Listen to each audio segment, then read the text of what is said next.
श्री हरिवंश, श्री राधा वल्लभ, श्री हरिवंश। मन को कैसे नियंत्रित किया जाए? आज के समय में मन पर कंट्रोल करना बहुत आवश्यक हो गया है। यदि मन अपने नियंत्रण में नहीं रहा तो मन बहुत बुरा से बुरा करवा देगा, जिसका बहुत गंभीर परिणाम आपको भुगतना पड़ेगा।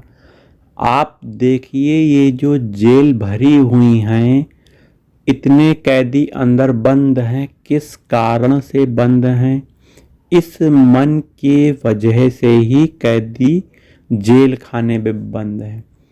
थोड़े समय मन ने कोई गलत चाह की, उस चाह की पूर्ति के लिए शरीर ने चेष्टा कर दी और वह अपराध बन गया, तो जेल हुई कि नहीं हुई? यह तो इस संसार का जेल आपको भुगतना पड़ रहा है।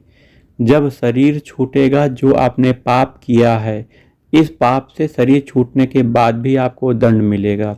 जैसे यदि आपके मन में यह भावना आए कि अमुक स्त्री को देखकर उसका शोषण किया जाए, ये मन ने सोचा, बुद्धि ने उसका साथ दिया और शरीर ने चेष्टा कर दी, तो एक गलत काम हुआ कि महिला का शोषण आपके द्वारा किया गया।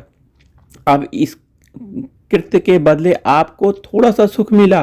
उस सुख में के बाद आपको पुलिस ने पकड़ा। पुलिस पकड़ने के बाद जेल खाने में आप चले गए, बंद हो गए, सालों में आप जेल में रहे। वहीं इसका यही फल नहीं है। आप जब शरीर छोड़ के जब जाओगे, ऊपर हिसाब होगा, तो इस शोषण का आपको नरक भोगना पड़ेगा। नरक में इतनी यातनाएं हैं, इतने कष्ट हैं, आप सह नहीं सकते हो। इसीलिए इस मन को नियंत्रित करो। मन को नियंत्रित करना बहुत जरूरी है। वहीं इसी मन के प्रभाव से आत्महत्याएं हो रही हैं। देखिए, छोटे छोटे बच्चियां जो पढ़ाई कर रहे हैं, उन्हें यदि परीक्षा में वो फेल हो जाते हैं और उनका बुद्धि विवेक काम नहीं करती है, तो मन में विचार आते कि चलो आत्महत्या कर ली जाए। लोग ताने देंगे, फेल हो गया, घर परिवार वाले मारेंगे पीटेंगे कि मैं फेल हो गया, तो इससे बचने के लिए आत्महत्या कर लेते। मन में विचार आया ना, मन में विचार आने के बाद उस बच्चे ने सोचा कि आत्महत्या कर ली जाए, तो उसने आत्महत्या कर ली। देखिए, इस मन के खेल से ही आत्महत्या हो गई।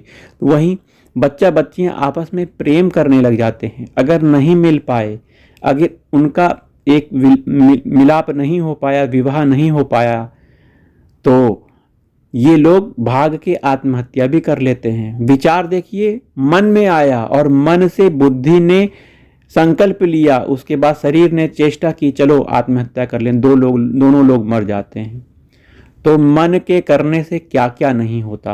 वहीं मन के करने से सकारात्मक परिणाम भी देखने को मिलते हैं। जैसे कि कोई बच्चा पढ़ रहा है, बच्ची पढ़ रहे हैं और उसने मन में संकल्प कर लिया कि मुझे IAS, PCS या डॉक्टरी करनी है या इंजीनियरिंग करनी है। मन में संकल्प लिया, बुद्धि ने सोचा कि हाँ ये बहुत सही है, और शरीर से वह पढ़ाई करता रहा, मन लगा के पढ़ाई की, उसने सालों उसने पढ़ाई की, तो वो डॉक्टर, इंजीनियर, IAS, PCS जिस पद के लिए वह तैयारी कर रहा है वह बन सकता है। इस मन के प्रभाव से ही वह देखो कितने बड़े पद को प्राप्त कर लिया।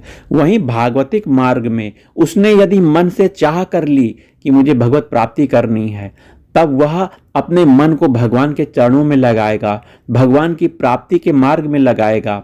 क्योंकि भगवान ने कहा है, मन भक्तो मध्याजी माम नमस्कुरु, अर्थात मेरा मन वाला बन, मुझे नमस्कार कर, मुझे प्रणाम कर। भगवान ने गीता में यह भी कहा है कि हे अर्जुन, तू युद्ध कर, लेकिन अपने मन को मेरे चरणों में लगा।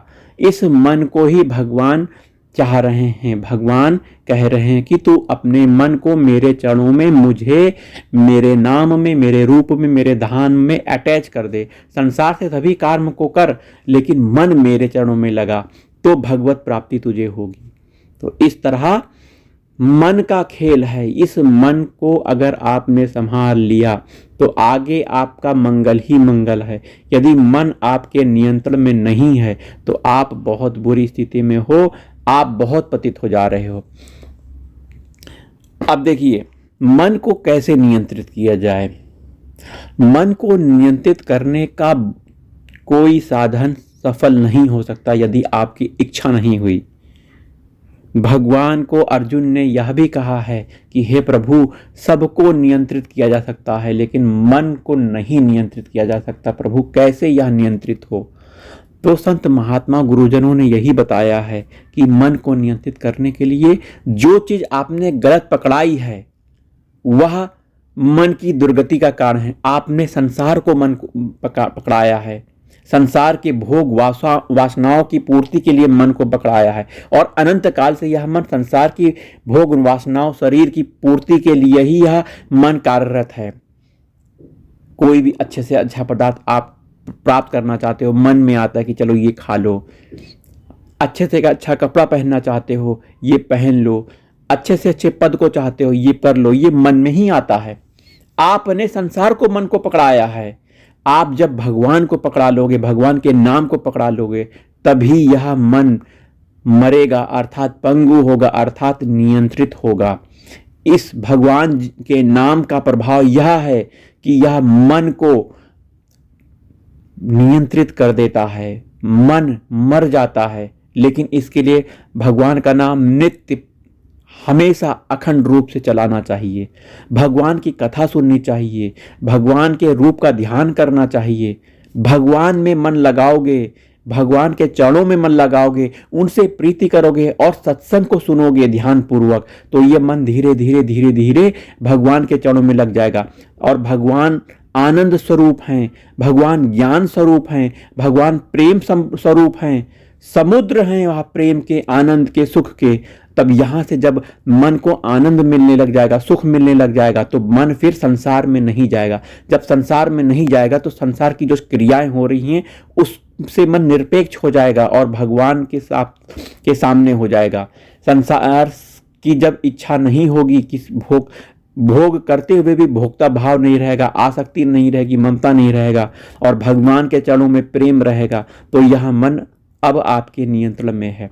वैसे मन नियंत्रित होना बहुत बहुत मुश्किल है। यह केवल और केवल भगवान के नाम से, भगवान की शरण होकर, उनके रूप ध्यान नाम, उनकी कथा, संत महात्माओं की संगति के प्रभाव से ही नियंत्रित हो सकता है। हमें इसके लिए नित्य भगवान के नाम का जाप करना चाहिए, नाम कभी ना छूटे।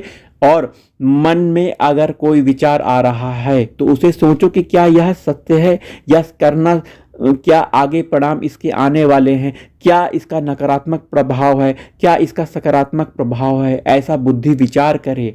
यह बुद्धि कैसे पवित्र होगी? भगवान के ही शरण होकर, भगवान के नाम के को पकड़ के ही पवित्र होगी। इसलिए मन को जो भी व्यक्ति नियंत्रित करना चाहते हैं और सुखी आनंद रहना चाहते हैं, वह भगवान के चरणों को पकड़ ले, भगवान के आश्रित हो जाए अर्थात, और नाम को कभी ना छूटे। नाम की रटन लगाओ, भगवत प्राप्ति होगी, भगवान का प्रेम मिलेगा, और संसार का जो आपको सुख दिख रहा है वह सुख नहीं है, यह दुख ही है। यह मन संसार में लगा लगा के आपको कई जीवन, मृत्यु के बाद फिर जीवन, मृत्यु के बाद फिर जीवन, कई आपके जन्म हो चुके हैं, लेकिन भगवत प्राप्ति नहीं हुई है। आप भगवत प्राप्ति के मार्ग में, भगवान के नाम में अपने मन को लगाओ। यही जीवन का सार है। अपने मन को नियंत्रित करके भगवान के चरणों में लगा देना, मन को मार के भगवत स्वरूप कर लेना, यही हमारे जीवन का उद्देश्य है। भगवत प्राप्ति हमारे जीवन का उद्देश्य है। जय राधा वल्लभ श्री हरिवंश।